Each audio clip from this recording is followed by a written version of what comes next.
5 weather.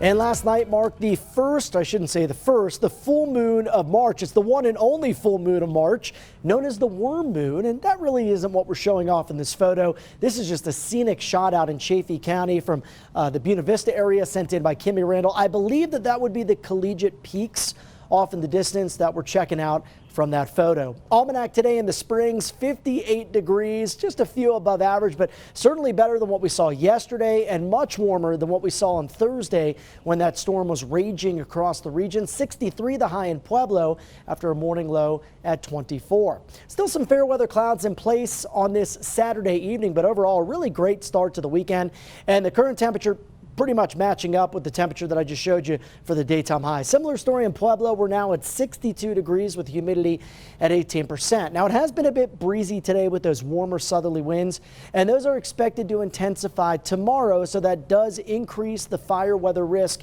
into the eastern and southeastern plains of Colorado. This red flag warning will go into effect at 11 a.m. and due to those windy and dry conditions, you will want to avoid any sort of activity that could create a spark, because the grass fire spreads really quickly with the dry, windy conditions that we're expecting tomorrow. And you can see by tomorrow morning, winds are really going to crank pretty early across the southern mountains up into Teller County. Could see some gusts here over 30 to 35. But check out what happens into the plains by the middle of the afternoon. 3 o'clock, wind speeds gusting in excess of 30 to 35 out towards Springfield, La Junta, and Lamar. And it looks like it stays breezy there well into tomorrow evening. Now, the southerly wind will keep us breezy and warmer as well into the Pikes Peak region of Pueblo County.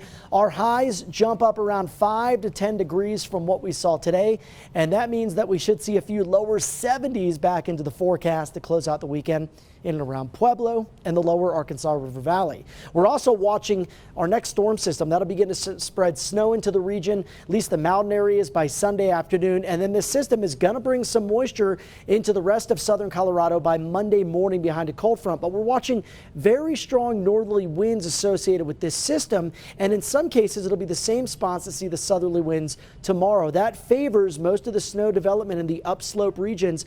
Teller County, Palmer Divide, a little bit of a hole here into the Springs and Pueblo, and then also some higher amounts possibly down into the Raton Mesa. And what I've done is I laid down this national blend model to give you an idea of where the upslope occurs, again, between about Castle Rock and the Palmer Divide versus the downslope region here into El Paso and Pueblo counties. And then the second upslope region down to the south, that's where we could see some higher amounts, maybe as much as 4 to 8 inches in some of these areas.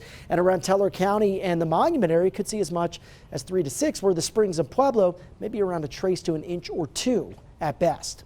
Overnight lows tonight down to the 20s and 30s. Your highs tomorrow, they're going to be warmer than what we saw today. And enjoy that warmth, because by Monday we're at 38 degrees. And even though we mentioned snow and there's a pretty good chance that it falls from the sky, again, accumulations expected to be fairly limited here into the Pikes Peak region. 40 with some snow showers and wind continuing on Tuesday. Storm drops us down to the 40s in Pueblo with a rain-snow mix possible. And then look at the end of that 7-day period, back to the 70s. For Canyon City, we go from the upper 60s to the low to mid 40s on Monday to Tuesday. Upper 60s return by the end of the week. And for Woodland Park, temperatures near freezing as the storm moves through. Teller County, Monday to Tuesday, expect snow and some very strong winds. Natalie?